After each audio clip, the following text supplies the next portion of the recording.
27th, 2020. This is a regular meeting of the members of the State Liquor Authority. Present today in Albany is Chairman Bradley. By phone we have Commissioner Fan. Commissioner Fan? Yes, I'm here. Okay, and also by phone Commissioner Ford. Commissioner Ford? I'm here. And pursuant to the Governor's executive order, we can hold this meeting with the two commissioners participating by telephone rather than being here in person. Also today in Albany is Deputy Commissioner of Licensing Roberts and Counsel to the Authority Meyerhoff and myself, Secretary to the Authority Donahue. Are we get the phone silence? Yes. Okay.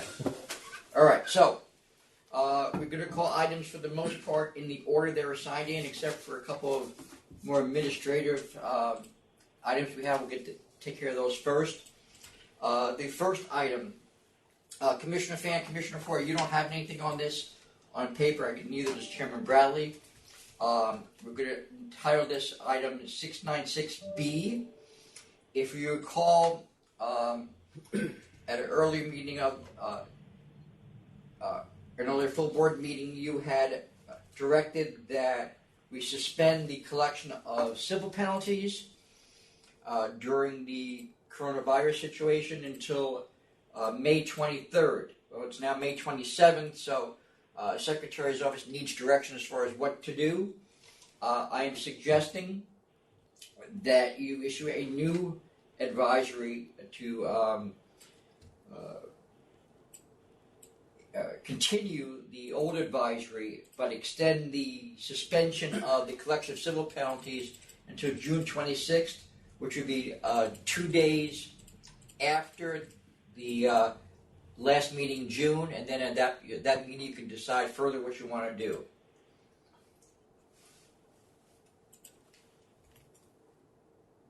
Okay. I will vote in the affirmative to extend existing order to June 26th. Commissioner Ford? Same here. Chairman Same Bradley? here. I will vote to extend it as well. Okay then. The next item, which is the first item on your list, is item 656. It's a request for a delegation of power with respect to the administration of ALJs. Just in a nutshell, Deputy Commissioner Edmonds and I, as the supervisors of the Hearing Bureau, are requesting that we be able to assign judges to matters where the judge originally assigned is no longer available. Either they've left, they're either voluntarily or involuntarily, or they're otherwise incapable of finishing either the hearing or the report. Otherwise, these matters would have to go up to the full board, and either the full board decide the matter or send it back again to the ALJ. We're just trying to a new ALJ. We're just trying to cut down on the timing of these things. So, unless there are any other questions, I'd ask for your vote on that matter. I vote in the affirmative. Commissioner Ford? I vote in the affirmative as well. Chairman Bradley? I vote to approve. All right. And then we have item 696A. So it's going to be the last thing in your stack of material. And that's a proposed advisory regarding the 500-foot law public interest hearings. There's a proposal before you from the Hearing Bureau and from the Licensing Bureau to be able to just start or recommence the 500-foot hearings which have not been held, but to do so without appearances, to do it all on paper. Can you briefly explain how this is going to go so Sure. everybody Sure. I'm sorry. gets it? This, Commissioner Fan? what number? 696A. It's 696A. It's the last item you have in your stack of material. So I don't have that document. Yeah, it wasn't in my package either. Did you get your supplemental material? No. I But have got it. Six. No, I got the bulk of it by email. It looks like that one item was just not in Alright, the. so So what I'll do is describe what it says, and then if you think you can do it based on that, we'll vote on it. If you can't, then we'll put it over. All right, so what we've done, the Hearing Bureau and Licensing Bureau have developed a questionnaire for applicants who are subject to the 500-foot law to fill out, giving information about the method of operation, the establishment, and the other factors that an ALJ needs to consider at a 500-foot hearing. The plan would be that in lieu of personal appearances at a hearing, or having the ALJ be sent the file, so the file would leave the office for a hearing, the questionnaire would be submitted. The applicants would receive an email with 15 days notice, as well as the municipality, that they've got 15 days for the applicant to submit the questionnaire and for the municipality to submit whatever they need to submit. After the end of 15 days, the matter would be given to an ALJ, who would essentially have a hearing just based on the papers that were submitted by the applicant and anyone in support or opposition. And the thought is, I know we have a backlog of 100 or so matters that require 500-foot hearings that have been waiting, some for up to 2 months now. And as a practical matter, most 500-foot hearings, there are no appearances anyway, but the questionnaire will give the applicants who would otherwise appear the chance to get in everything they want to tell us, or tell the ALJ. So I'm not sure with that background, Commissioner Fenner, if you're comfortable moving forward or you want to wait till next time. I don't have to wait till next time, but actually, can we just move it to the end of the agenda and maybe someone can email it to me? Yeah, we could do that, sure. And then we can vote on it at the end of it, All right. at the end of today? Sure. Let me just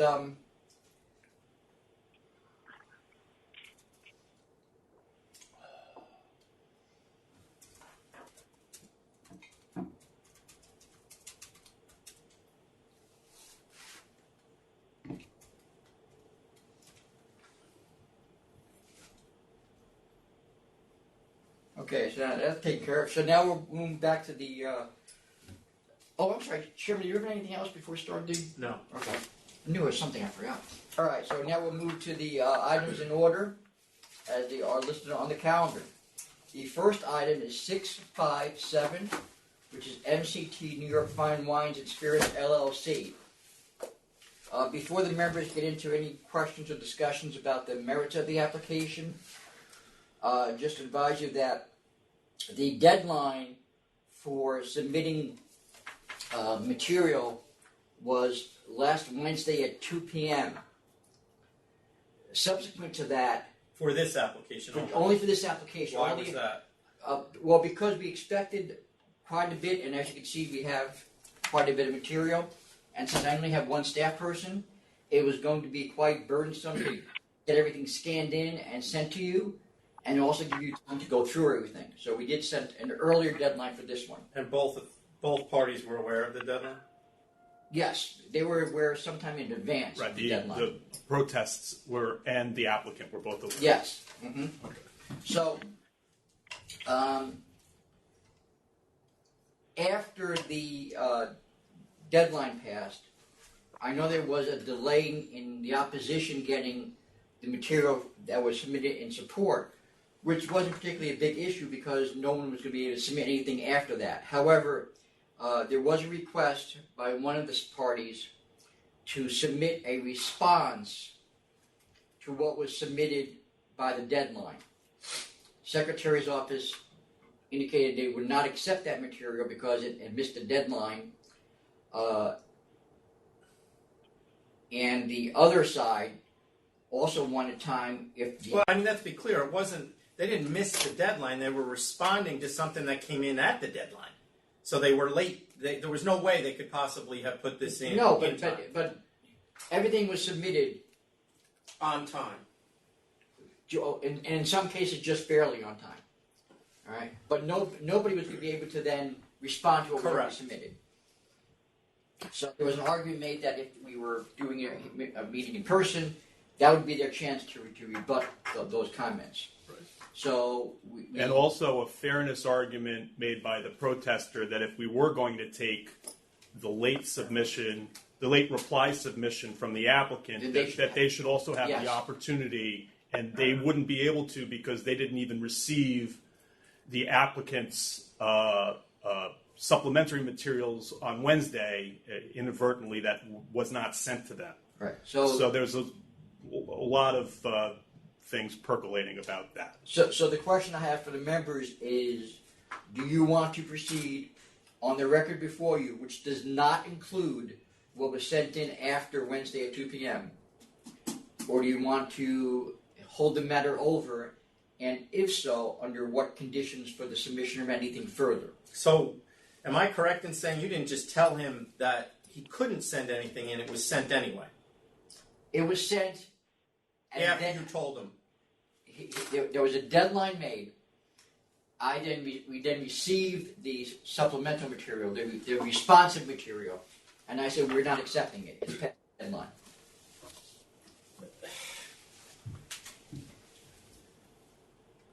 I had indicated earlier. No, I there get would it. be It's exceptions. just that these deadlines, we get everybody is inconvenienced by this situation. Most of all us.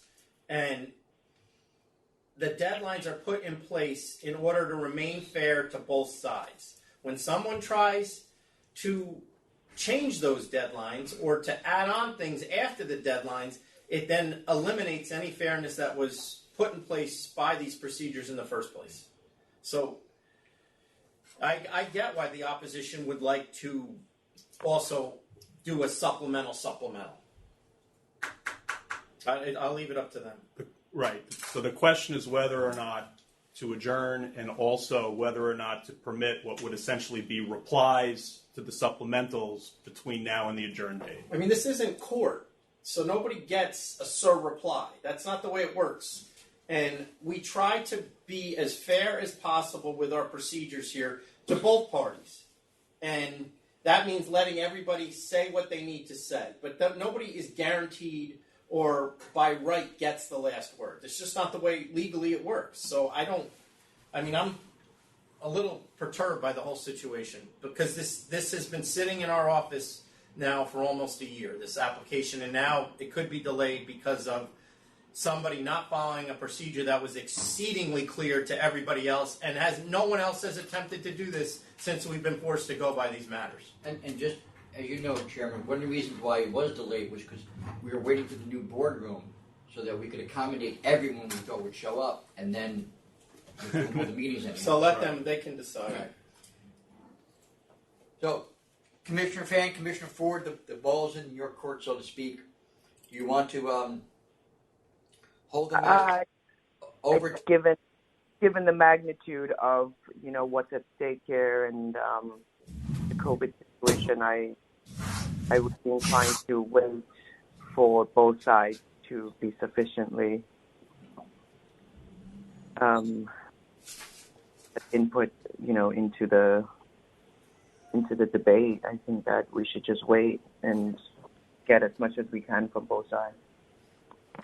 Well, let me suggest this then as a process that. But wait till wait till the next guy votes, because there may not be a process. Sure. All right, Commissioner Ford, do you want to hold the matter over? I agree with the chairman. At what point does it become, that's it? Like he said, it's been sitting here for a year. But also to Commissioner Fan's point, due to the magnitude of this one, I'm willing to hold it over for one more time, but make it clear to everybody and their uncle involved that this is it. There will be no more holdovers. There will be no more adjournments. We will make a decision at the next hearing, period. All right. So with that, then, I would like you to impose an actual deadline. So I would request that you would sign off on any submissions must be received by email by 2 p.m. next Wednesday, and then that's it. No more. There'd be no response to any more responses after that. Whatever comes in by 2 p.m. next Wednesday is it. And please, no more redundancies.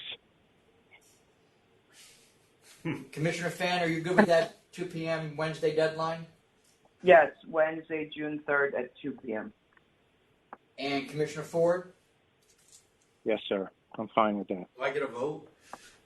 Well, they both voted. No, not if they vote together in Yes. one direction. I still get a vote. So that's Yeah. on the record. I will. I you will said agree that with them. You were leaving it to them. I so. did, and hope they didn't split. You sounded like you were giving them your proxy. Yeah. No. It was a temporary delegation of power. That's what it sounded like. Okay. All right, then. So this matter is held over to the June 10th meeting, with all submissions to be received at the full board supplemental email address by 2 p.m. on June 3rd. No. So, just so I'm clear,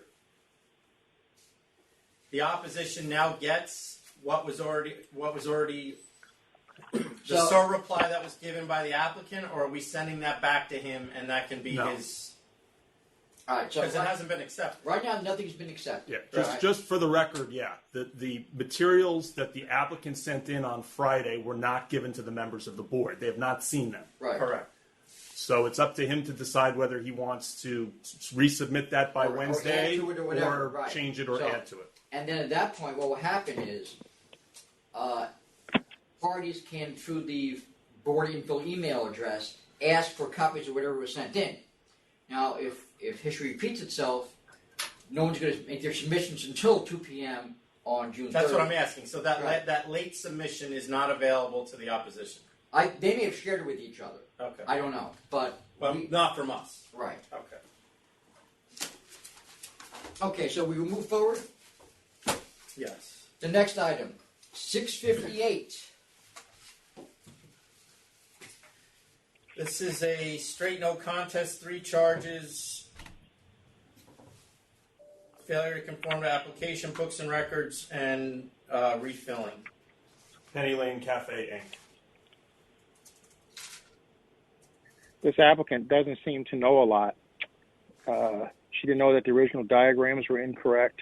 She did not know she had to keep records on the premises. She did not know that refilling wasn't allowed, so she claims.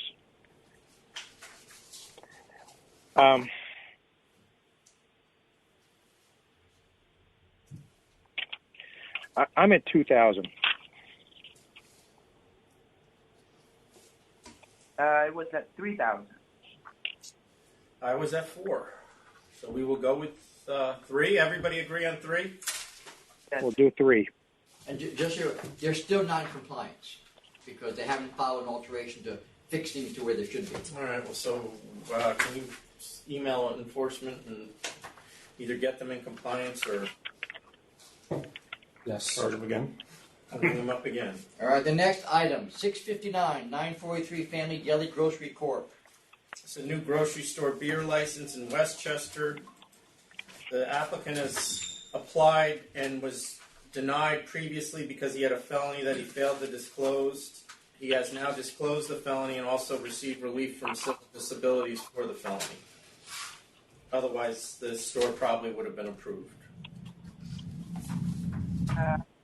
Affirmative. Commissioner Ford, Yeah, I'm okay with it too. Chairman Bradley. I vote to approve. Next item is 660, 27 Sports Bar and Cafe Inc. It's a CNC for 2 charges of failure to comply with local regulations. The offer is $1,500.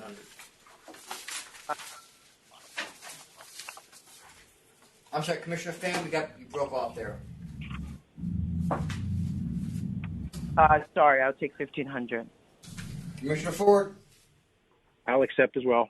Chairman Bradley. I'll accept. Next item, 661, Bar 13 Inc. So no contest default. 3 charges of writing bad checks. 3 checks to the State Liquor Authority bounced, and the checks have not been replaced, even though the bar was notified. Well, the bar was notified, and then they also received a pleading about the bad checks and didn't respond to that. No, they haven't gotten the pleading yet. If you see the certified mailing of the pleading Still hasn't been delivered. I So, checked. right, but the copy sent to the principal's residence was not returned. So it didn't get to the bar, but there's no evidence it was not received by the residents. Correct. Okay. All right. I'm a cancel and bond. I'm sure they don't have the money now if they didn't before. Commissioner Fan, Cancel and bond. Chairman Bradley. I'm a canceling bond. Next item, 662 and 663, Avant Gardner LLC.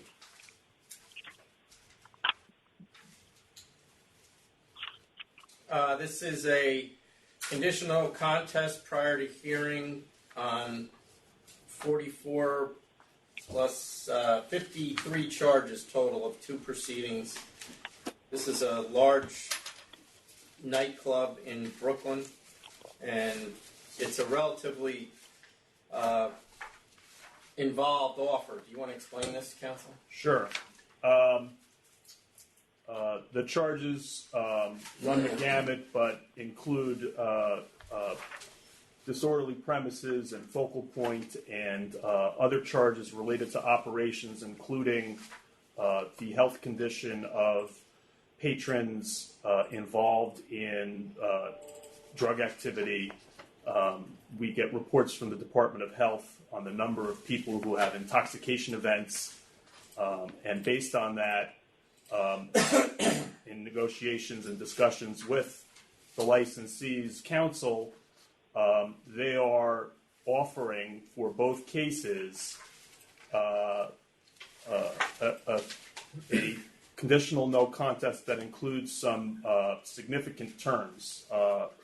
Number one, that the location will agree to have an independent monitor with unfettered access to their entire premises to report back to the liquor authority on activities at the location. They will also pay they've offered a $100,000 fine. We also agreed that with respect to their closing time, which there was no closing time, that they will agree to close at 4:30 a.m. on all but 50 nights, 50 days or nights, I guess, depending on what you want. I guess it's mornings, 50 mornings during the year. They've also indicated that they intend to create a new security and hopefully health plan for the patrons. There was some suggestion in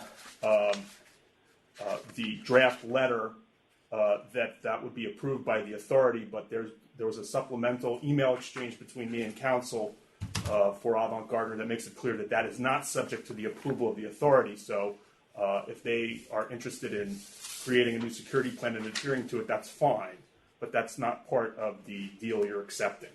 So the principal terms concern the monitor, the $100,000 fine, and the hours limitation to 4:30 a.m. on all but 50 nights that they would choose. So the last part of number 4, it won't be submitted to. It's it, right. There's a phrase in there that says upon approval they will adhere to it. That was not intended. Okay, so we'll take our. But if the supplemental email exchange is just attached for the record. No, I just need. I'll just delete that as part of the approved offer. Okay. If it's approved. Okay. So, Gary, can I just clarify? So, let's go to page 3 of the licensee's counsel's letter. Yes. So the adjustment is under bullet point 4. Like, what's getting taken out? Is it the second paragraph that refers to the authority within 3 months? Yeah, the second paragraph says that Avant Gardner will endeavor to have an enhanced security plan finalized and submitted within 3 months. Right. If the CNC plea is accepted. The sentence after that says upon approval, and that was not part of the deal that we discussed and finally agreed on. That this enhanced security plan, which even by that first sentence isn't required within 3 months, it's just that they will endeavor to have it within 3 months. So what's the plan now? Are we expecting them to submit a plan, just nothing to do with an approval from us, or is there no plan being submitted? They are offering to submit a plan, which they can submit. Okay. I mean, they want us to sign off on a plan so that they can come back in 2 years and say, we signed off on a plan, and should something happen, they're going to point back at us. We don't sign off on security plans. That's not, since I've been here, that doesn't happen. Right. But whatever But they in submit, theory, they'll be bound by. Yes. Okay, got it. So, but in theory, there's still that point number 4 still exists to some extent. Probably they can't submit it within 3 months. If they're not operating in 3 months, I can't see how they can submit a plan within 3 months. But okay. But there's no approval. I got it. And then, this letter, part of it is just absolute fiction from this attorney. He's perplexed about how that they could be charged with police focal point and lack of supervision. If he's perplexed, why isn't he going to hearing? It's always provided full cooperation of law enforcement. How is that when we had officers that were in the place being accosted by their security guards when they were investigating a drug sale? Is that full cooperation? No, I certainly do not agree with the statements that are made in the letter. I thought it appropriate to send the letter because it contained the terms and leave it to you all to review. But I don't think that in accepting the deal, you need to accept the premises set forth in Mr. Victor's letter, which, It's a complete fallacy, the letter. He's acting like they did nothing wrong, yet 2 people died. We've had hundreds of overdoses. Am I correct in there? Am I overstating hundreds of overdoses? I think there have been hundreds of intoxication events. I don't know that they're overdoses. But people that required medical assistance because they were either overserved alcohol or were on illicit drugs. Yes, hundreds of those. And I think, I can't remember the exact numbers, but a significant number of emergency trips to the hospital. And his argument is, in 2 years, 850,000 people went there, so 2 deaths isn't really that big a deal. And the number of intoxications, because it's 850,000, and we're talking about hundreds of people's sons and daughters, that's not a big deal either. That's how I take this. He does seek to minimize the conduct that we've charged. Correct. With regards to the There were deaths in 2017. There were deaths in 2018. And correct, hundreds of instances of medical attention being needed. But Commissioner Ford, there were so many people that came through there. What did we expect? True. They had a capacity of like 6,000 people, I think. All right, so my concern here is with the monitor. They're saying unfettered access to the premises during operations. I want unfettered access to the premises and their operations. So can we make sure that their agreement with the monitor says that? Whatever that means, but I don't like the way that he worded unfettered access to the premises. So it's got to be clear that they're there to review everything should they need to, and then report to us on a quarterly basis. That would arguably be a counteroffer. No, it's a monitor, a full year monitorship. No, counsel's office is going to have to sign off on the agreement. If he thinks it's a counteroffer, then I understand, but the offer as stated on is unfettered access to the licensed premises. Right, but you could argue that unfettered access is unfettered access to their operations. I just want to be clear. That's how I'm interpreting it. All right. And that Well, includes they the can security. rule. That can be in the ruling, and then if they, I mean, I don't know. Well, I think it's determined. You're interpreting that the phrase licensed premises to mean their operations. Correct.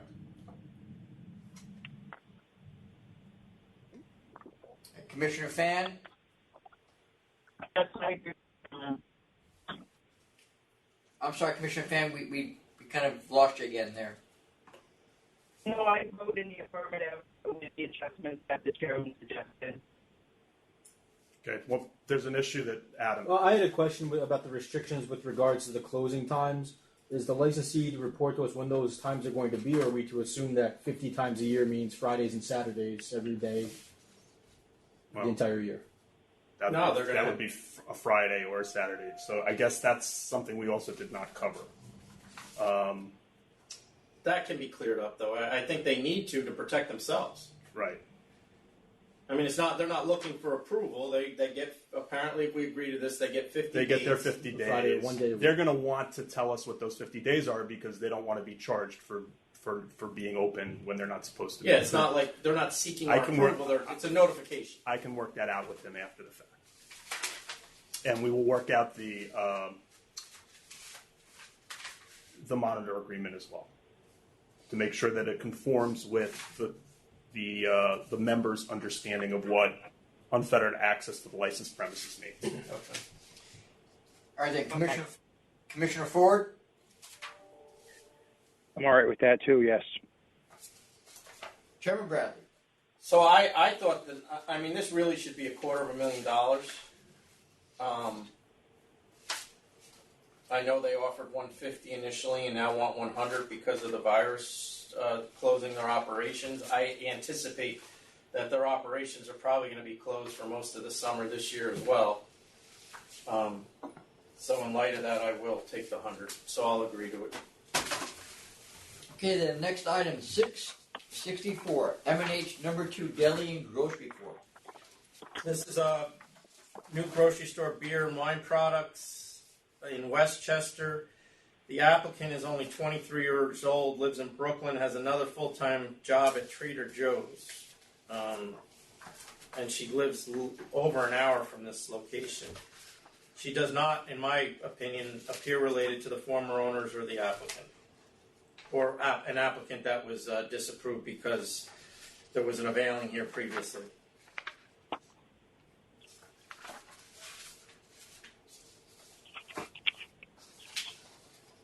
Commissioner Ford?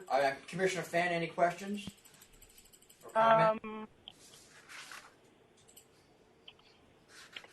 Am I reading correctly that she is a cashier at Trader Joe's and plans to continue her current employment?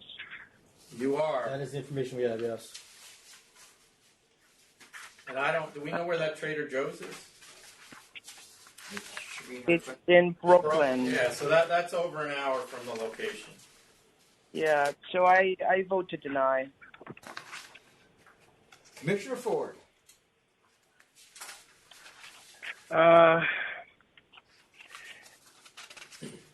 Did she say, let me think now. Ashley, she plans to manage it herself mostly, or where did I read that? No, they're going to have a manager. She says she's gonna continue her job. Okay. I'm willing to vote to approve. Chairman Bradley? I just have a bad feeling about this. She has no experience. She doesn't appear to be taking an active role in the location. I don't know how she could with a full-time job and living over an hour away. And this location's had problems before, so I'm going to vote to deny. Next item, 665, Michelle McGaw. It's a liquor store in St. Lawrence County, Helvelton. Helvelton. Helvelton. There are no protests. One employee, the principal's to marry. It's 2,900 square feet. 800 of it is retail. The closest store is 6.9 miles away that did not respond to a request for sales numbers, and there are 4 stores within 16.3 miles. Commissioner Fan. I vote to approve. Commissioner Ford. I vote to approve as well. Chairman Bradley. I vote to, I see. Oh, wait. Oh, I wondered where these pictures were because there were already bottles on it. I'm assuming that's pictures from another liquor store. All right, I'll vote to approve. Next item, 666, Pizans LLC. This is Monroe County on premises in Brockport, New York. There's a significant adverse history with the last 2 licensees canceled here. One of the principals of the landlord held one of those canceled licenses. The other landlord principal had a license canceled, but somewhere else, not at this location. There are apartments on the 2nd and 3rd floor. This is a restaurant with 10 employees, 4 security guards, recorded and jukebox music with dancing, dartboard, and pool tables. The application says 4 tables, but the pictures indicate that there's many more than that. It looks like there's at least 15 to 20 tables, and there's 10 seats at the bar. One thing, in the supplemental submission, the applicant said he's okay without dancing. This is, I'm assuming, near SUNY Brockport. Yes. Which led to Everything in Brockport is near SUNY Brockport. It's not that big. The attorney did list a bunch of things in his letter that they would adhere to, and he said that Mr. Kane is a member of a limited liability company, owns the real property, and is applicant's landlord, but is not active in management of the real property. And it looks like this is going to be more of a pizza place than anything else. And the applicant is licensed, I believe, isn't he? Somewhere else. 2 licenses, 2 locations since 2015, and I don't believe he has adverse history with them. Hey, Adam, on his application, page 13 of 24, it says, oh, no, never mind. I answered my own question. Never mind. Sorry. I was going to ask you what the hours were, but that's just for the chef. And he Hours. He does not have any adverse history, and he has been licensed previously. Actually, he's licensed currently. Yeah. And Commissioner Fan?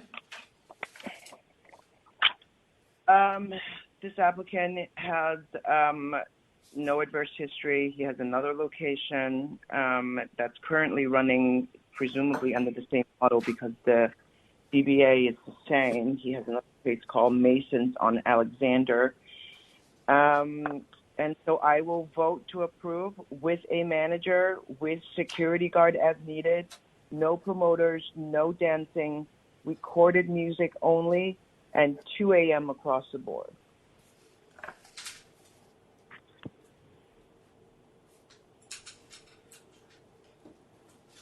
Commissioner Ford?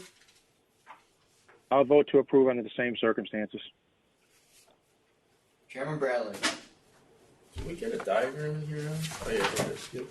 See, can you make sure you get an updated diagram? There's clearly like 20 tables in this place if you look at the pictures. It's a pool, yeah, it looks like a pool hall.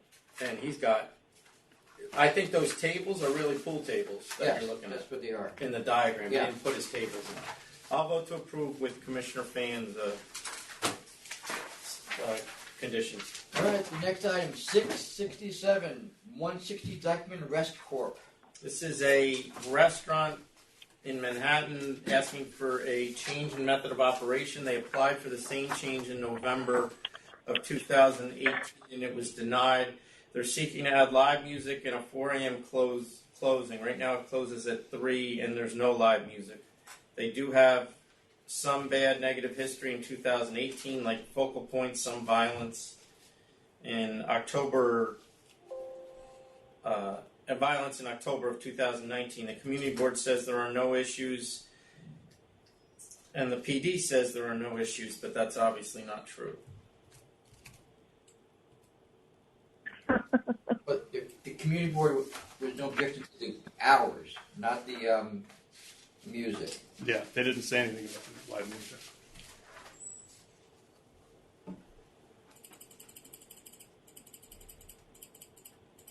They also talk about there being new owners. The applicant cleared that up and indicated that they did a corporate change and took 2 people off of the corporation. So it's really just 2 left, but they are the original applicants.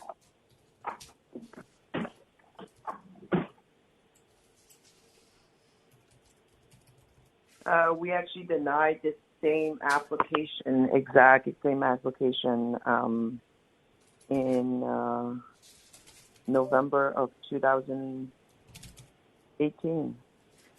Correct. Since the community board letter only refers to the hours, as Tom and Gary had pointed out, I would be comfortable going to 4 a.m., but I am not comfortable adding live music as of yet, since the letter from the community board actually explicitly say no live music as one of the stipulations. Commissioner Ford. I'll go with that too. It looks like their last adverse issue was about October 2018, 1.5 years ago. So I'll go with 4 a.m. but no live music. Chairman Bradley. I'm denying the whole thing. Next we have 668 George James Hotel, Leaseco LLC, and partners. Members, licensing is requesting that you return this item back to licensing. You want that? Yeah, you want my So I can throw this away? I'll agree to that. Yes. Why are we returning it to licensing? If you can tell us. There were portions of the application that were inaccurate based on the community board notification. So licensing would like the opportunity to allow the representative to clarify what exactly they would like to be doing on this application so we can make an accurate representation to the members. Okay. Can I throw this away? You can. You don't want to see my notes on it? I have your notes. The next item. I have.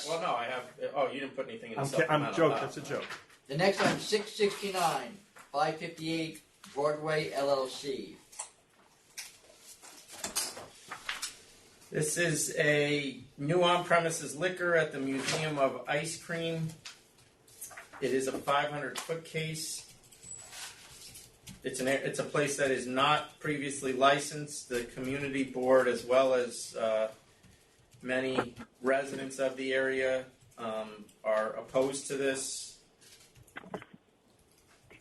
The ALJ did find that the applicant did establish public interest in its hearing. They want 2 bars, one open to the public for, I guess, people that would be in the retail store, and then another bar within the museum, which people have to pay tickets to get into the museum. And the museum is open, am I correct, 10 a.m. to 12 p.m.? It's open or 12 a.m., I'm sorry. It's open till midnight, but they stop allowing people to enter the museum at 10 p.m. And we did receive a number of letters from residents of the neighborhood that are opposed to this on numerous grounds.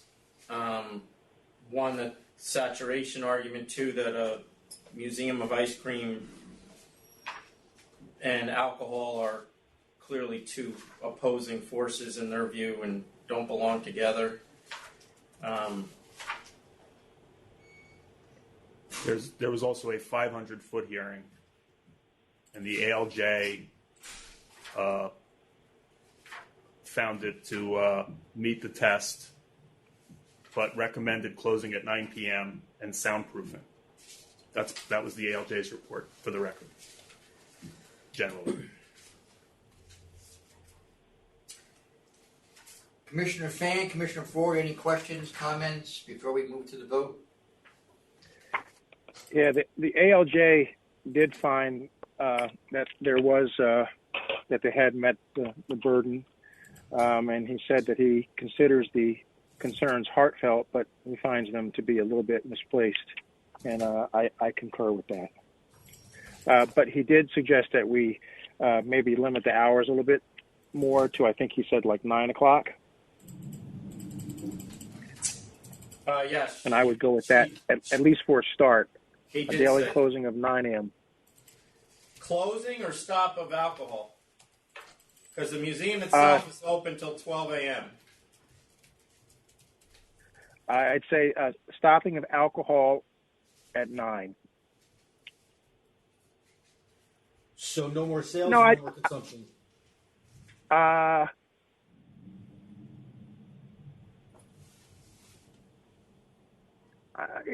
No, let me change that. I would even give them a stopping of alcohol sales at 10, and they close at midnight.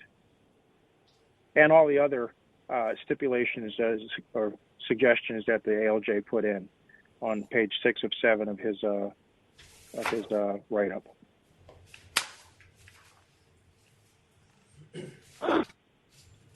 Daily.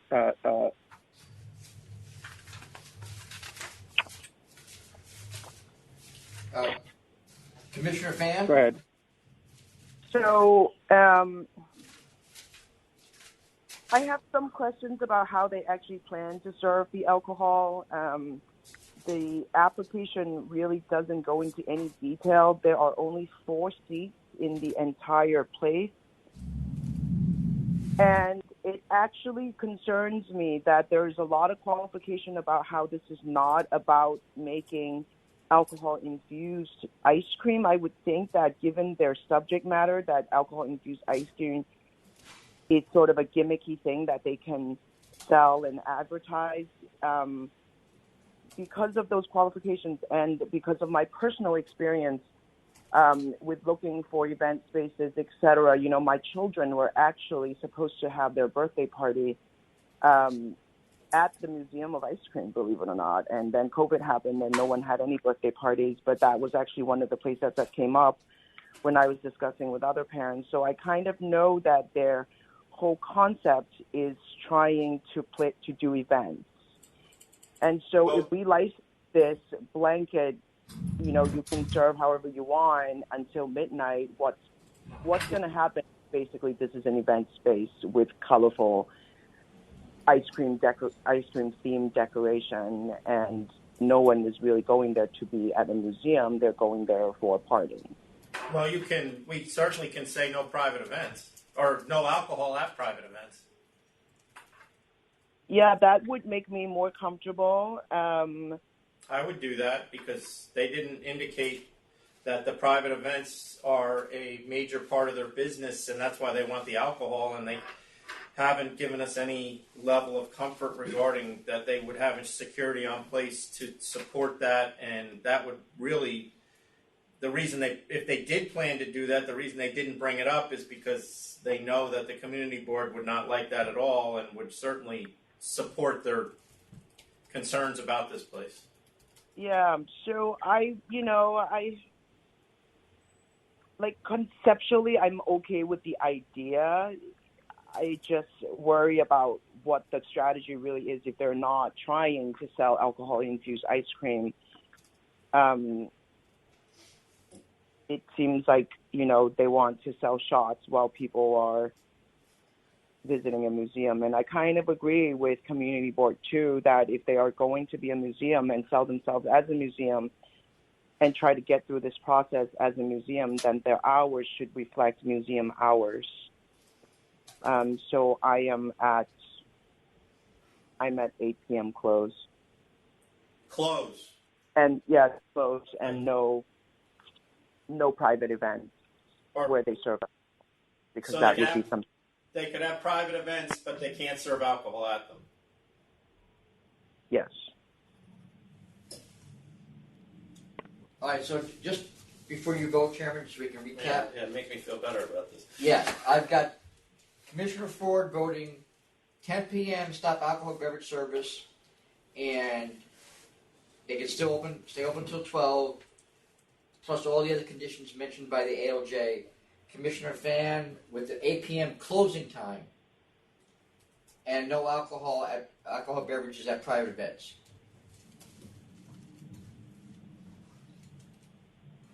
And let me see what he...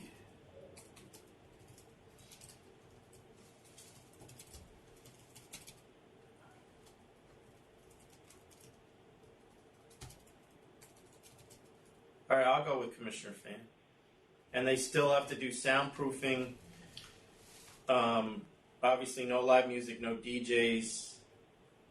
Right, so 8 p.m. closing time. Yes. And no alcohol I beverages. mean, the ALJ suggested 9 p.m. closing time, but I agree with Commissioner Fan that this is really a museum and not a establishment primarily geared towards alcohol, then it would close at 8. And then so no alcohol prior events, 8 p.m. closing, and the other ALJ. Well, some of the ALJ things I don't think apply, but some do. So the ones that I'll go through them, and the ones that don't apply, the soundproofing would apply. I don't know that you need to install sound limiters for all music and televisions. Because the one thing that would apply is all windows and doors shall be closed at all times. And then obviously the time is different than the ALJ's. We said 8. He said 9 p.m. closing, no admittance after 7. We said 8 p.m. closing. We're not saying what the admittance is. And then no DJs, no live music, no dancing. So just to confirm, alcohol sales are done at 8 o'clock. Well, The whole place is closing. Yeah. So Commissioner Fan, you're good with that Yes. addendum? Right. All right. And Commissioner Ford, you're staying with the 10 p.m. closing, a 10 p.m. stop alcohol beverage service. I'll change so we can be unanimous. Okay.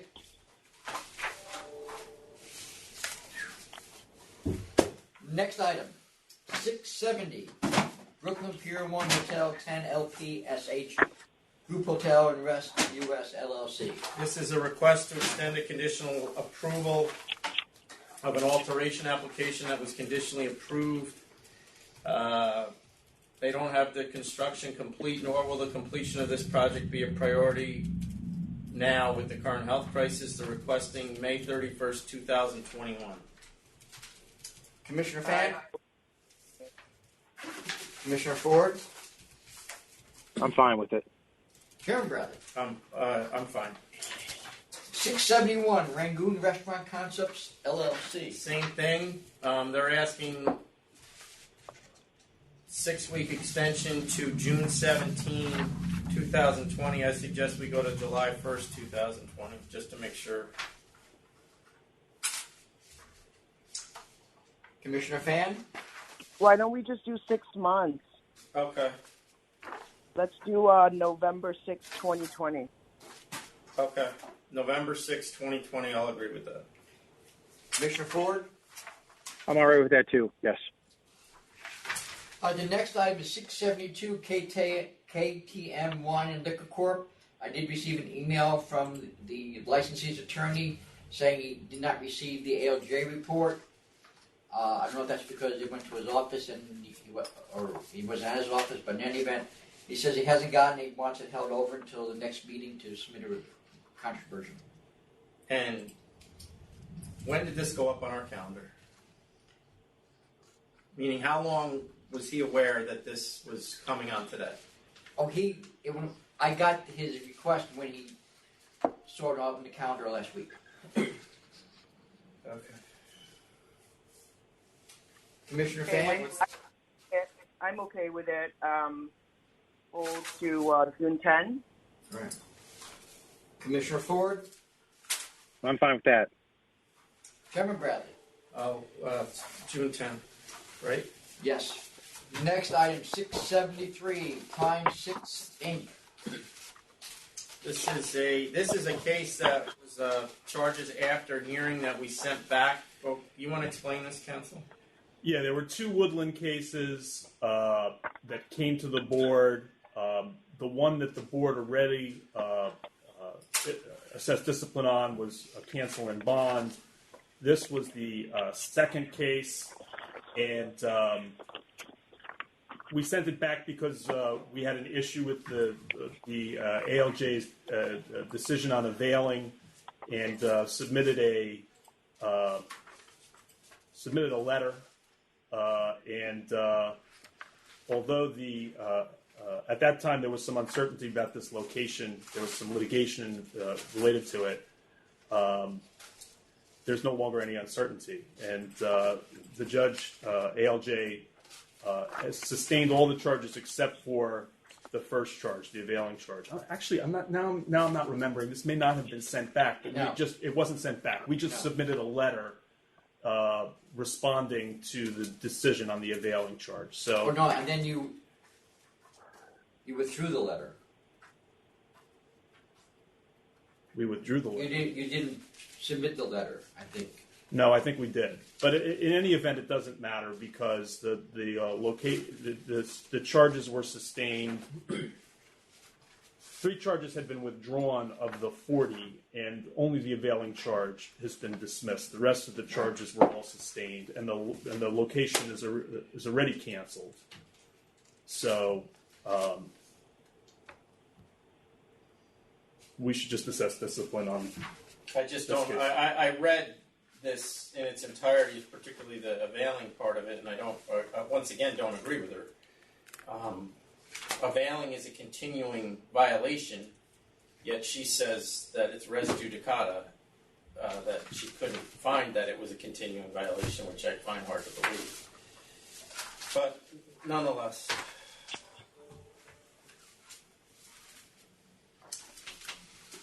So with that, are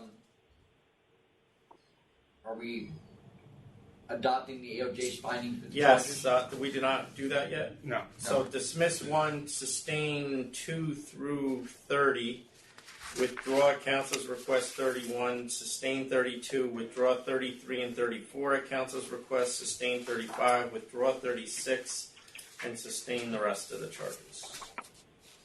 All right then, Commissioner Fan. Cancel for the record. Commissioner Ford. Cancel for the record as well. Chairman Bradley. I was at revoke for the record. You waited to type Trump before. Next item, 674, King Deli of the Island Corp. This is a conditional contest, 1 charge of improper conduct, untaxed cigarettes. They have another violation of untaxed cigarettes in 2015. The offer is $7,500. I'll take $7,500. Commissioner Ford. For the last time, I'll take the $7,500. Chairman Bradley. I'll accept, but do we usually take cancellation on the second? We've done both. Back and forth, yes. We've done both. My understanding is that there's the way in which this is being handled is a matter that's being presented to the legislature. I don't know what the status of that is. Really? Yes. I believe there's not our violation, but you mean the crime itself. There's a bill, I believe, that would make. Was it not accepted? There's nothing pending right now. It was a budget proposal. That was not included. That was not. Yes. Okay, but it's being talked about. All right, so we need to. But you have in the past indicated that the board might consider just cancellations on the second go around. All right, we'll do that going forward, or we'll see we can see what the status of that thing is. Yeah. Okay. That's right. It wasn't. Next item, 675. The same thing for 675. A second offense. 789 East 163rd Street Incorporated. CNC, the offer is $7,500. Commissioner Fan. I'll take $7,500. Commissioner Ford. $7,500 accepted. I'll accept. Next item, 676 Cypress Hills Wine and Liquor Corp. This is a reconsideration request of a full board disapproval, which was, I believe, unanimous. There's really nothing new here. They indicate I think you voted for it, Chairman. Oh, did I?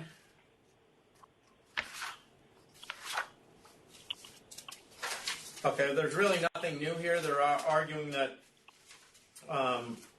they'll be the only store in the area that's not bulletproof. However, one of the 4 closest is not bulletproof, and another one just outside of the 4 closest is also open.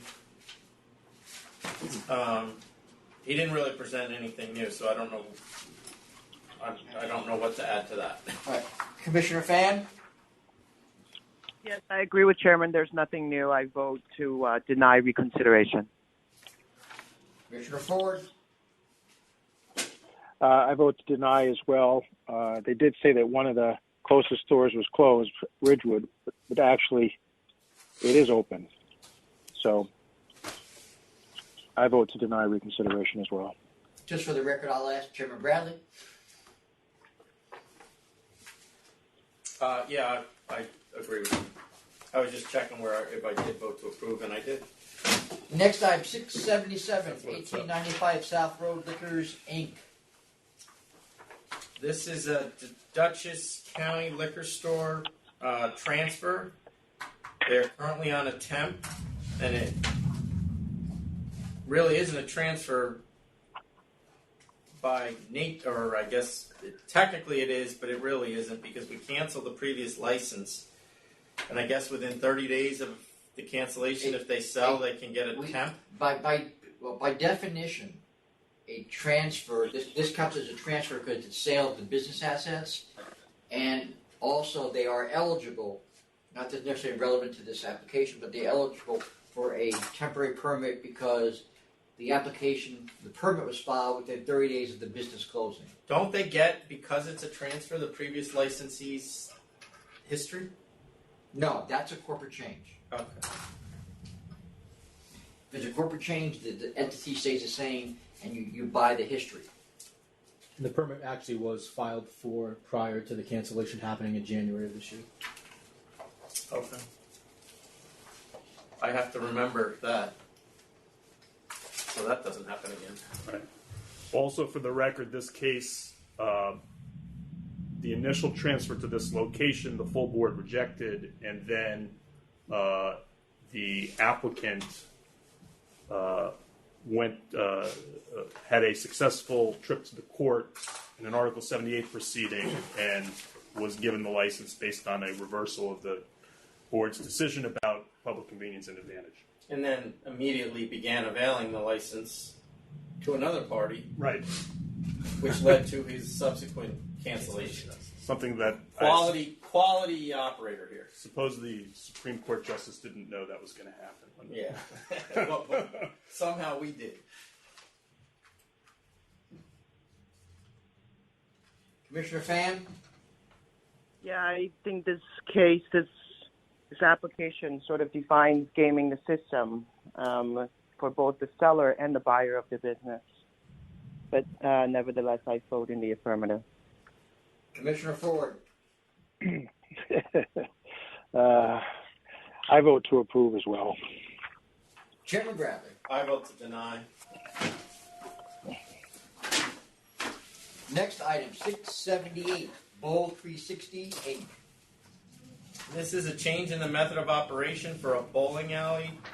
It's apparently 2 floors, holds 760 people, and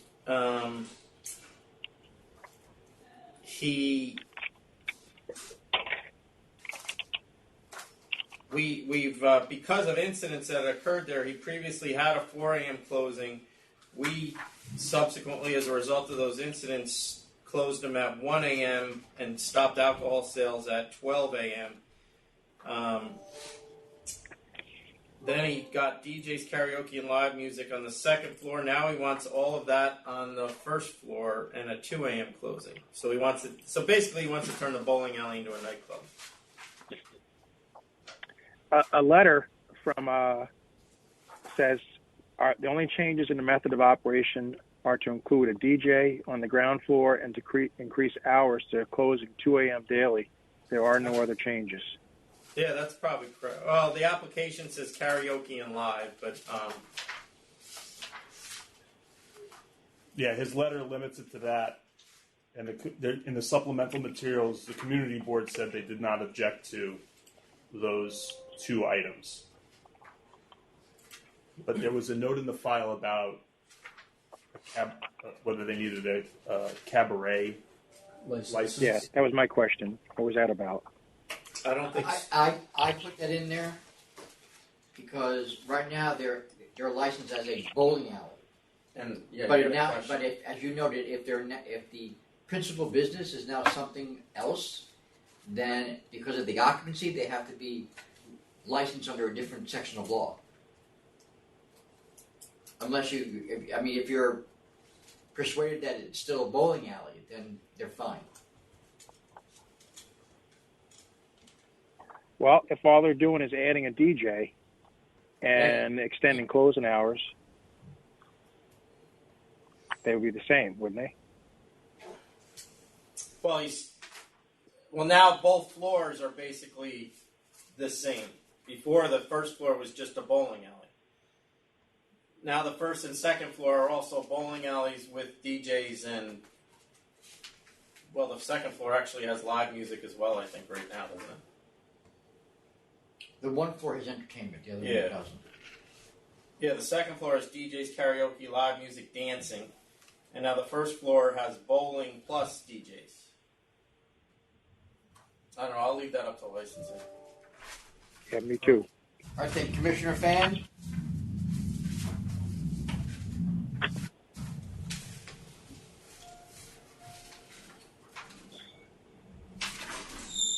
What is the occupancy? The occupancy is 760 for both floors? Yes.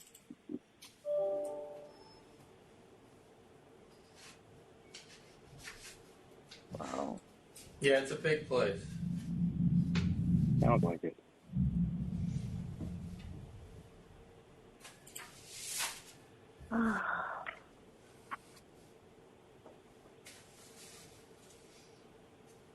Yeah, I mean, they already have DJ on the second floor. I don't really see a huge change there. So I will go to 2 a.m., DJ on the first floor, but no promoters. Commissioner Ford? Fine with me. Chairman Bradley? I'll agree. So 2 a.m. and just a DJ. No live music, Right. No promoters, no dancing on the first floor. This guy's... Because the community board did not object, it's the only reason I'm doing it. He is heading down a road that he's not going to recover from. All right, next item, 679, Virgos Restaurant Corp. This is a new on-premises liquor on Dykeman Street, Manhattan. I think the place is already open without alcohol. It's a 500-foot case. The community board does not object to it, but they do want a 1 a.m. closing. There is no outdoor space, even though it does appear that it's available. And the applicant was previously denied on 500-foot grounds in May of 2019. It's a restaurant with 6 employees, no security. Same location? Yes.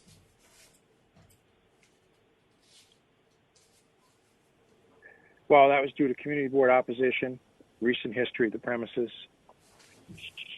And that was a year ago. But the community board says what, 1 a.m.? Yes. And that's what it looks like they're proposing, 8 a.m. to... No, that was the previous one. It's 1 a.m. recorded music only. Yeah. Yeah, it's a small place, 74-person capacity. First floor tables for 2814, basement used for storage. I had the hearing, and everybody was a no-show for it. So I guess there wasn't that much opposition to it.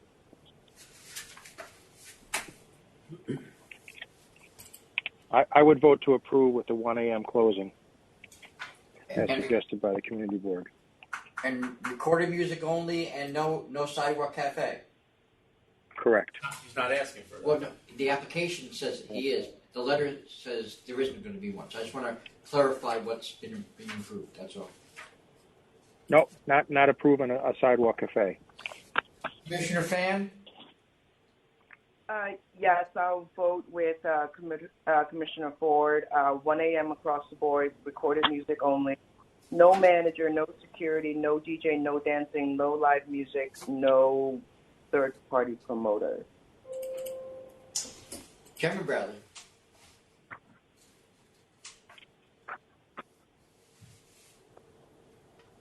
I'll vote under the same conditions. Next item, 680, Tropical Paradise Catering Inc. This is a restaurant, even despite the name, it's a restaurant in Brooklyn for employees, security as needed. He wants recorded music, live music, DJs, patron dancing, third-party promoters, and security, which he already has. It's a large place, 695 people, table seating for 370. We said in August of 2019, no DJs, no live music, no promoters, and security as needed. So basically, he's coming back with the same request a year later. Not a year later. He was licensed. He was licensed in August 2019, and he filed this application for change in October 2019. Oh, so 2 months later. His supplemental claims that he assessed his business after opening and decided he needed these additional entertainment aspects to remain economically viable. And the reason they were limited was because of his past history. Which is not so. Well, actually, he makes the point that he wasn't limited. He didn't ask for these. He says that in his supplemental. I whether that's true or not, his license is currently restricted in those ways. Yeah, no, I remember him. This is the one, Gary, I said yesterday. I couldn't remember which one I wanted to talk to you about. Let's not talk about our conversation from yesterday on the record, though. No, I'm not. Okay. But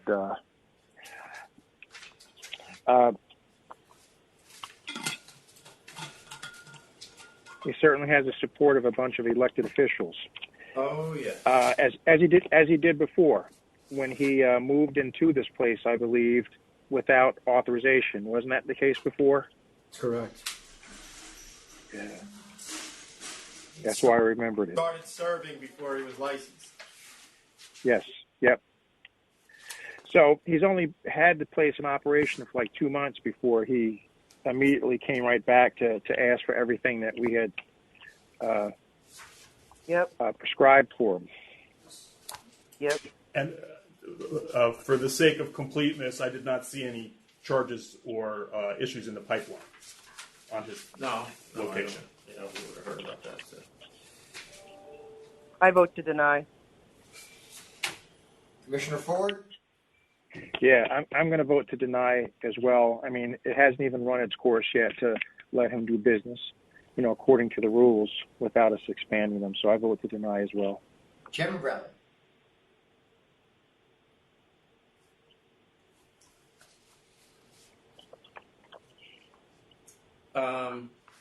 I would vote to grant some of it, but it's not going to matter. I certainly would say no promoters, no DJ. I would have given live music, and that would have been it. And I will. Can we make clear that this was denied so that if we do end up getting a call and. No, there'll be a decision, and it will indicate the reasons for the denial. Okay.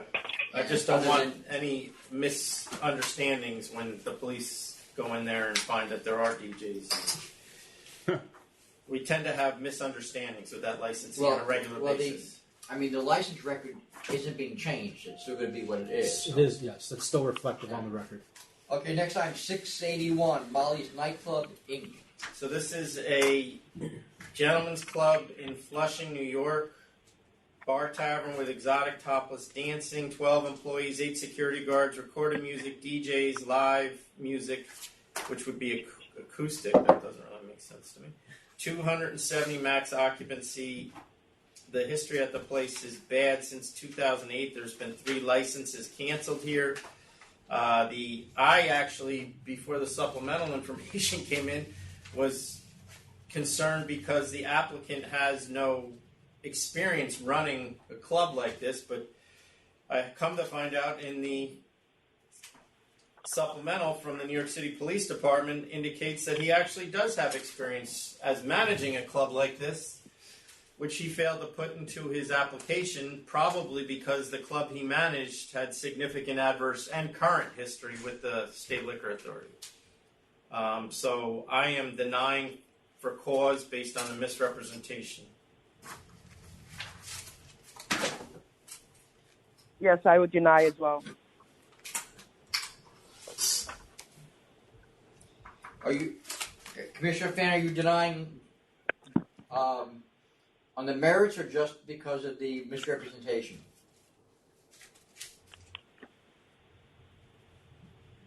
I would deny for cause because of misrepresentation.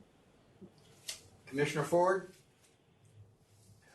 I'm denying for cause. I'm denying for misrepresentation.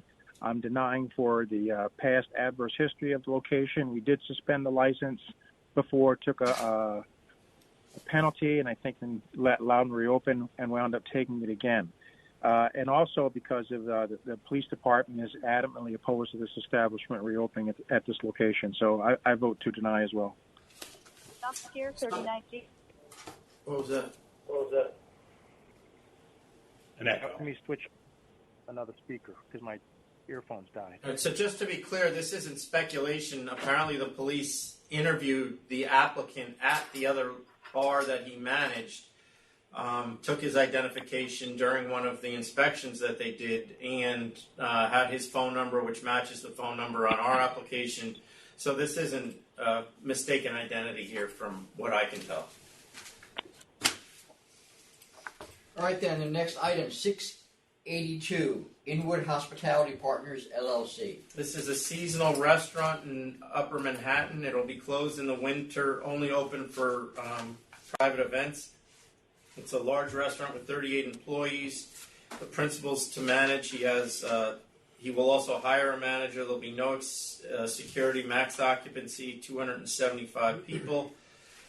The owners have significant experience. There's recorded DJ, live dancing, and outdoor music, which would end at 10 p.m. The only question I had is the lease here has a 10% kicker in it, and it indicates that in future, it's a long-term lease. In future years, the kicker goes up beyond 10%. Was that ever approved by us? No, that would have to be approved. It's already in the lease, though. Is From the what they lease, say. is the lease with a It's with the government? city of New York, yeah. You have in the past approved up to 20 on those, right? up to 25 in some situations, on the theory that the municipality is not really in business of selling alcoholic beverages. All right, so as long as it's under 20, we don't Yes. need to approve. That's all I got. Commissioner Oh, we Fan? do have significant support from the congressman from that district, as well as Manhattan Borough President Brewer and Manhattan Community Board. Yeah, and one letter of opposition from a Nancy Preston of Moving Forward Unidos. This place is at the end of Dykeman Street. It's right on the river. It's a river bar for all intents and purposes. And I think there was someone else that we denied for opening this place maybe a year or two ago. Adam, is Well, that we correct? denied the. Actually, I think this is a couple of the owners were on that application, but what we denied was that the other principals were involved in the previous license, which we had canceled. Right, Yeah, and they're not. They're not on this one. Okay. My issue with the place was about the valet parking, because before the cars are just being abandoned. Yeah, that sounds like it's not going to. It appears that they've represented pretty clearly to the community board that there will not be valet parking, and we can certainly make that a condition, can't we? We can. No valet parking? Yeah. The Commissioner. board has no objection either, right? So,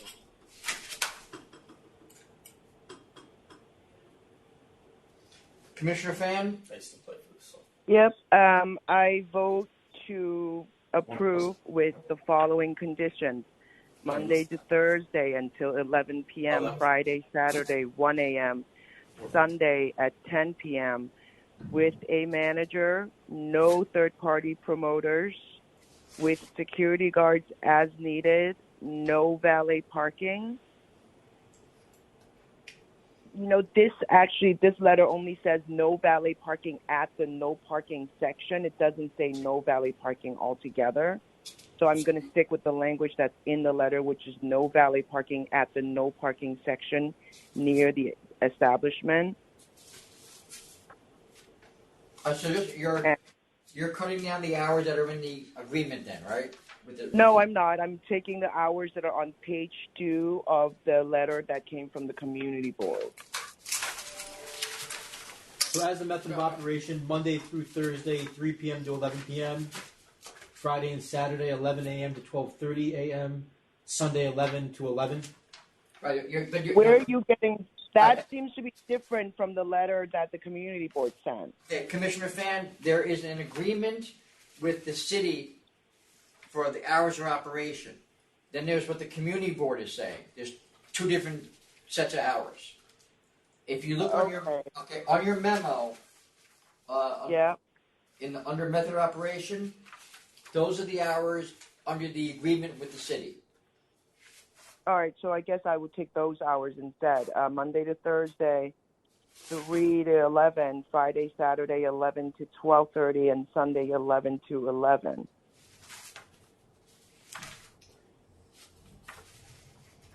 Now, the only issue is the agreement allows the landlord to change those, that the parties can agree to change those. So, are you saying no changes, that those are the hours? No, I'm fine with Parks changing it if they decide that they want to change it. Even later? I think so. I mean, these hours seem to be actually more conservative than the community board hours, so I can't imagine that Parks is going to go later. Okay. All right, so then as presented, you're okay with it. You're approving it. Yeah. All right. Commissioner Ford? Yes, I'm okay with that too. Chairman Bradley? Yes, with those conditions. What they're proposing. Right. Just the application. Right. Next item is 683, Palo Bar Restaurant Inc.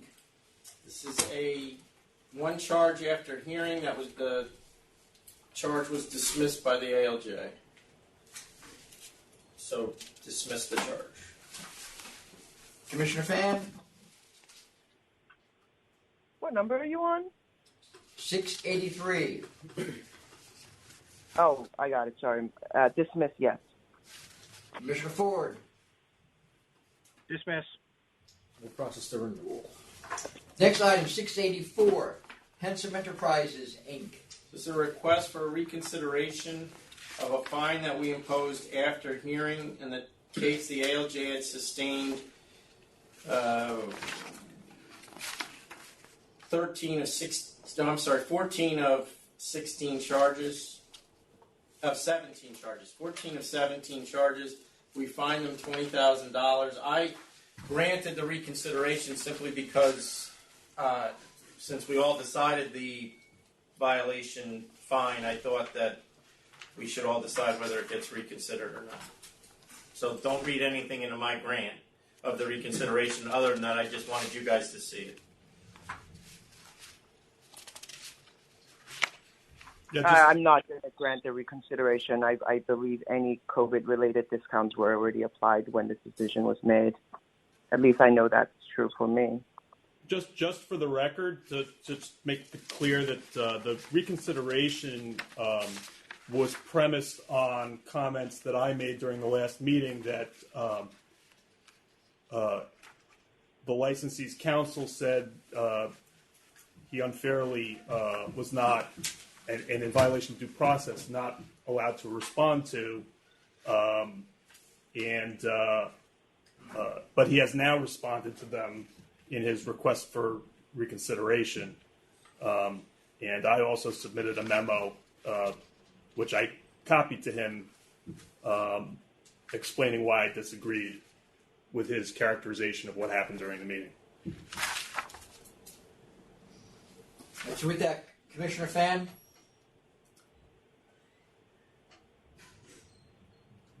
She already voted to deny. Yes, I voted. It doesn't change my vote. I do not think that we should reconsider. All right, Commissioner Ford. I vote to deny reconsideration as well. Cameron Bradley. Yeah, I mean, I get what he's saying as far as that it should be reduced, having nothing to do with your conversation, because I had no problem with your conversation. But I gave, in my mind, this was because of what happened, the charges, and the number of charges plus the activity implicit in those charges. I would have canceled this license if it was not this licensee. I mean, I gave them not just the benefit of the virus situation, but also their significant history with the SLA, which dates back to 1982. That's why I agreed to the monetary amount I did. Otherwise, if this was a licensee that was only open 4 years, they would have been shut. All right, then, next item, 685, Blue Barn Grill, LLC. This is a request for reconsideration of a conditional no contest offer that we accepted of $5,000 on 3 charges. In the bars located in Rochester, New York. They are somewhat arguing that they were wrongly charged on the security guard front, which I don't, just because they booked the cash payments doesn't mean that they had the right to hire unlicensed guards, so I don't know that I actually agree with that. And then the books and records was another charge that supported the $5,000. Commissioner. And once again, I just passed this on to make sure you guys all saw it. Commissioner Fan. No, I actually find it disturbing that this licensee went from telling the truth when she told multiple investigators that she was paying the security guards in cash, to now saying no, she actually was paying them on the books, and that she just said that she was paying in cash, and so was lying at that time. It doesn't make any sense to me. So I'm going to vote to deny reconsideration. Commissioner Ford. I vote to deny reconsideration as well. Cameron Bradley. I vote to deny as well. There's nothing new here, and with the previous adverse history, the 5,000 was not, was probably low to begin with. Next item, 686, Beltline 3 LLC. This is a new on-premises liquor that's been conditionally approved and is looking to extend the conditional approval. They want to approve. They want to extend it to November 9th, 2020. Construction delays. In line with Commissioner Fan, I think we just go right to the end of the year. That's fine with me, end of the year. December 31st, 2020. Commissioner Ford, you good with that? Fine with me. Okie dokie. Next item, 687, LJ Aurora's LLC. This is a new Bronx package store that was put over. Bulletproof, 680 square feet, 340 square feet. Oh, no. Wait, Change it to what? operation. Oh, what am I reading? I think you're reading. You're the next one. You're at 637. 688. This is 687. Oh, okay. I don't have 687, so somebody else read it. Okay, I 687. did have it. I must have chucked it. 687 is a requested change in method of operation. Oh, I got it right here. Okay, go ahead. Full Nassau board, County. back in April of 2019, the full board approved a 10 p.m. closing time. 7 months later, they filed a request to change the time to 4 a.m. That's what's before you. There are no protests. The place was previously revoked by the SLA because of drug sales by an former employee, and that were presumably allowed by the former licensee. They requested 4 a.m. previously, and we gave them 10. This place was just recently licensed. I'm comfortable with going to... I really really don't want to, since they really only licensed since April of 2019, and within half a year they came back asking for more. But I will go to midnight. Say that again? I will go to midnight. Commissioner Ford. Any issues in the past year? No. No referrals. Not when they close at 10 p.m. I'm willing to give them till 1. I'll split the difference from 10 to 4. I would do 1 a.m. All right, I got 12. I got a 1. I'm going to go with 12. 12 mid. They can come back in a year and get one. All right, 12 a.m. Next item is 688 F&A Wines and Liquors Inc. This is a Bronx liquor store, bulletproof, 680 square feet, 340 retail. Principal has had 3 liquor stores. He shut 2 of them and sold 1. The closest stores, there's 4 stores within 0.4 miles, the closest being 0.2 miles away that did not, we did not get sales numbers because it appears it was just opened or purchased in 2017. I'm sorry, we did, yeah. For H&J Liquors? Yeah, it was location licensed since 2017. It was removed from Grand Concourse, so those sale numbers don't really reflect 4 years. The next closest, which is also 0.2 miles away, we did not get a response from. Sales are flat, and the third closest and the fourth closest only sent part of 2019, even though it's been licensed since 2013. Three of the 4 are bulletproof. The second closest, I'm sorry, one of the first closest, 0.2 miles away, H&J is not bulletproof. And there you have it. Commissioner Fan. There is one protest. This store is the bulletproof store, or no? It is, yes. It is? Yep. How do I know? It's the memo. Based on the records we have, it is bulletproof, yes.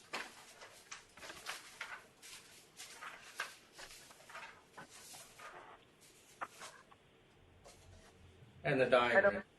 I'm not getting a good read on this applicant. You know, she's had 2 stores before. Chairman, can you just say again what you said about what happened to the other 2 stores that she's had? One, 3 stores? It appears 2 of them were just surrendered. Okay. And I'm sorry, one was not a liquor store. So she had a liquor store from September of 2015 to November of 2018. She surrendered that license. It was transferred. She sold it. Sold it. So, how do you know that? Because it says surrendered. Well, she surrendered it, and then somebody else got a new license there. And then she had a Bronx grocery store that she surrendered. May have sold that as well. Then she had another Bronx liquor store from 2011 to 2015, and she was removed via corporate change from that one. So what happened was she got out of that package store by corporate change, got the new package store, and then sold that. Operated for 3 years, and then sold it. She has no adverse history. I'm not that comfortable. I don't really want to be participating in a store flipping endeavor here, so I'm going to vote to deny. That's probably what it was. Commissioner Ford. I would vote to approve A and C, the closest ones on the other side of the track. So I would vote to approve. Chairman Bradley. I'm going to vote to deny. I just don't see any public convenience and advantage. There's liquor stores all within a 7 to 10 minute walk from any area around here, and she is clearly only going to be providing the same products to the same customer base as the other stores, being that she is bulletproof and 3 of the 4 closest are also bulletproof. All right, the next item, 689, 690, 691, 692. Fantastic Restaurant and Lounge Corp. This is a conditional no contest in response to 4 proceedings involving 13 charges. The offer is straight cancellation.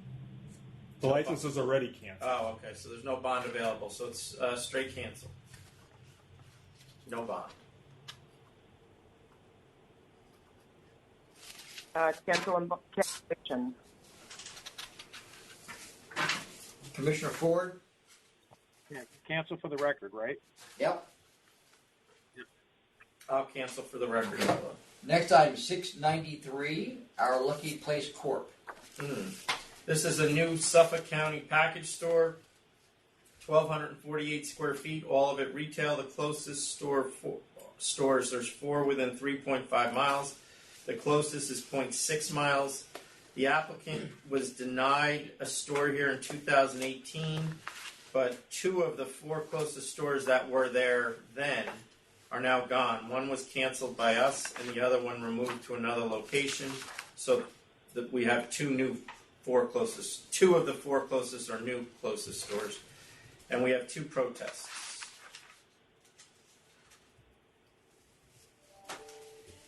Commissioner Fan?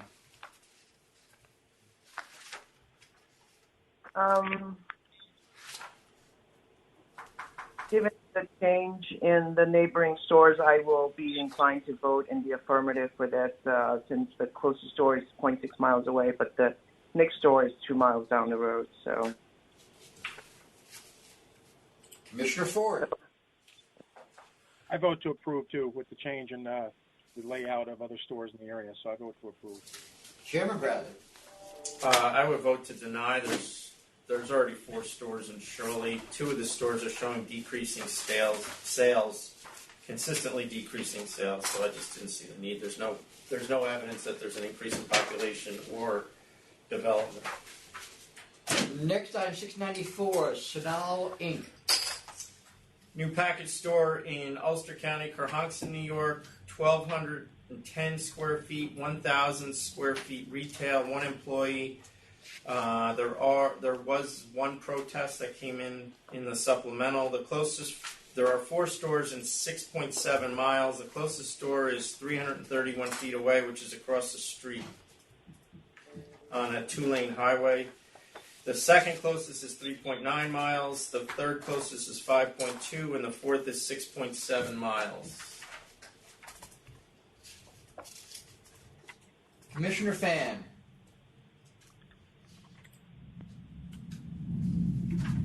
there is a store that is very, very close to this, 331 feet away. So for that, I will vote to deny.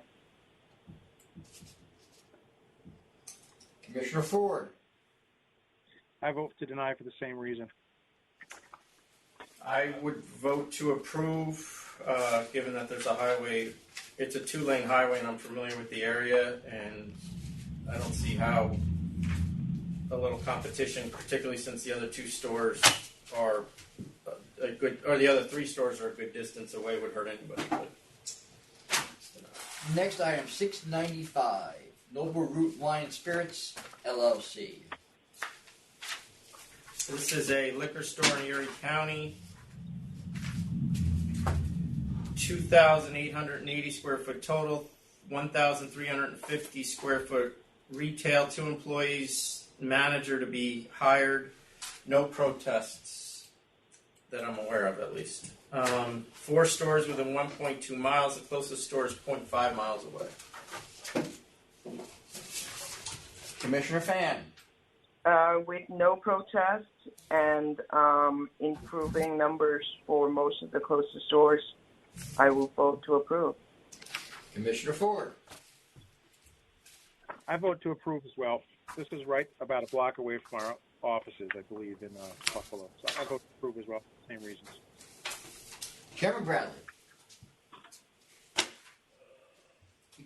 I was going to say, I was suggesting that our employees need a... Maybe they do. I'll vote to approve. Next item, 696, Maniani Liquor Inc. This is a Nassau liquor store, 1,571 square foot total, 1,299 square foot retail. The applicant has formerly owned grocery stores with some, but not a significant negative history, but some underage sales. 3 protests. There's 4 stores within 1 mile. The closest store is 0.9 miles away and is bulletproof. I'm sorry, the second closest store is 0.9 miles away and bulletproof. And the other ones are just over that. Commissioner Fan. I think there's just way too many liquor establishments out on Long Island, so I will vote to deny. Commissioner Ford. I'm going to vote to deny as well for the same reasons. Chairman Bradley. Yeah, I vote to deny. This would be the 3rd store in Freeport. And some of which one of which is on Sunrise Highway and only a mile or 0.8 miles away, so I don't see any public convenience and advantage. They're all within, basically a 3-minute drive from each other. All right, then the last item I have is 696A. Commissioner Fan, did you get the email with this item? Yes. Can you a few minutes over? How urgent is this? I just have one suggestion of questions to add to your questionnaire. Should we do that offline and vote on this next time, or I can just give you the edits and it's fine. It's nothing controversial. It's just. If you want to propose another question, and the members You can do it right here. Go ahead. Okay, so I would say that we need to ask about whether there's a plan to use outdoor space like backyard or rooftop, and whether there are French doors that open in the front onto the sidewalk, and then whether there is a plan to use any kind of sidewalk or backyard. I agree with that. The use of They're sort of all noise-related questions. But beyond that, I'm voting in the affirmative on that. All right, so you want a specific question about the use of any outdoor space, and a question about the use of any French doors or the existence of any French doors, right? Yes, I would say. I don't know if you wanted to put it all in one question, but we'll separate it. We'll separate it. So then it will be outdoor space, rooftop, French doors, or other windows that really open street, and then sidewalk, cafe, and backyard. Those are the 5 things.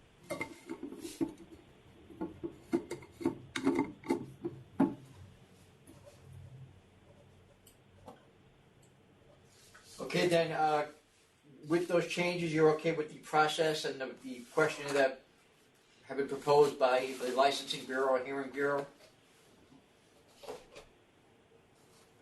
Commissioner Fan? I would say that if I could have it in a perfect world, I would suggest that we do Zoom meetings with applicants and opposition. I realize that may not be allowable, under our state laws and so, but I would say that, I think on the community board level, that's what they're doing, and,